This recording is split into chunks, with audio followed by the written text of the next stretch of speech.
Saya rasa kan kalau korang nak ambil gambar pada waktu pagi ataupun petang-petang kan. Contoh pagi tu daripada pukul 6.45, 6 lebih gitu kan. 6 nak dekat pagi dah syuruk kan. Sampailah pukul 9.30, 9.30 pun dah macam dah terang sangat, dah terang jugalah. Tapi still boleh nampak cantik kalau telefon korang tu ada HDR ke ataupun setting yang lain. Contoh kalau tengok video minggu lepas, saya tak guna HDR sebab dia saya shoot video, jadi bukan semua telefon support HDR. Dan result je kalau contoh korang ambil gambar pagi, ambil gambar petang ni kan, macam sangat-sangat cantik sebab dia datang dari natural lighting dan angle cahaya yang tepat.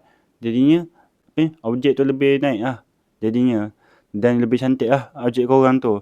Macam saya shoot semalam tu sangat-sangat lah shoot minggu lepas tu sangat-sangat lah pandangan saya tu nampak cantik lah kan. Kalau tu saya tak nak cakap sebelum video minggu lepas, tapi sebelum ni lah apa yang adik saya ambil gambar, family saya ambil gambar waktu pagi dengan angle yang betul, dengan angle cahaya yang betul, sangat-sangat cantik. Kalau sebab ya saya dah cakap tadi, angle yang baik, lighting dari natural lighting yang sangat-sangat lah cantik, sangat cantik, Masya Allah. Dan itulah saya sarankan untuk korang manfaatkan betul-betul lah guna cahaya matahari tu dengan baik. Sebab masa ni je masa cantik. Mungkin sebab tengah hari dah tak cantik dah sebab nampak berbayang. Dia macam, contoh kalau korang ambil jadinya, dia akan banyak bayang-bayang, jadi macam tak naik lah objek background, tak naik lah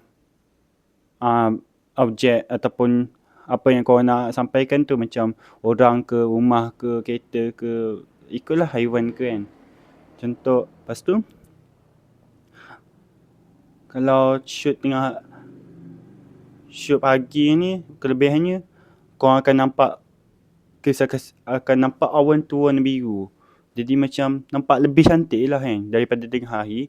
Korang akan nampak langit tu putih sebab telefon korang kena cerahkan lagi muka korang, dan dia terpaksa terangkan lagi background. Kalau guna HDR pun, kalau saya guna Samsung A16 ni, dia tak boleh sangat nak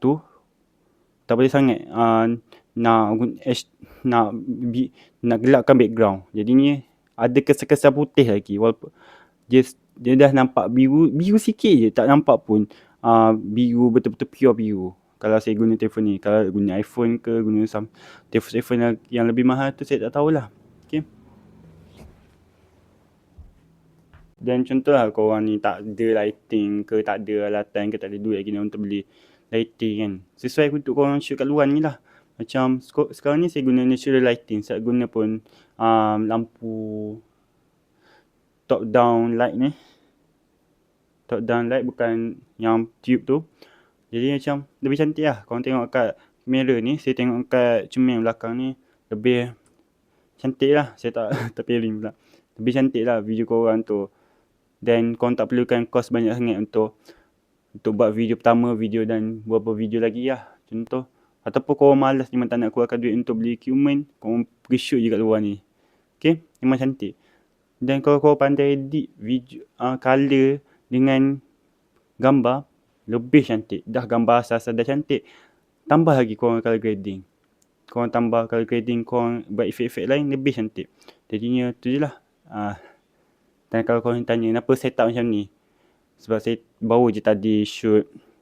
Tengok result pixel saya CM3 SVM. Okey lah. Okay, itu je. Assalamualaikum. Bye. Dan mungkin saya akan, sebab ni setup ni menarik juga ni, sebab ni lah setup 3x4. Lepas tu ada meja, ada kursi, lighting pun cantik. Rasa macam nak setup dalam bilik. Kursi dah sama dengan bilik dah ni. Geram pula. Nak kena rembat kursi 1 tu.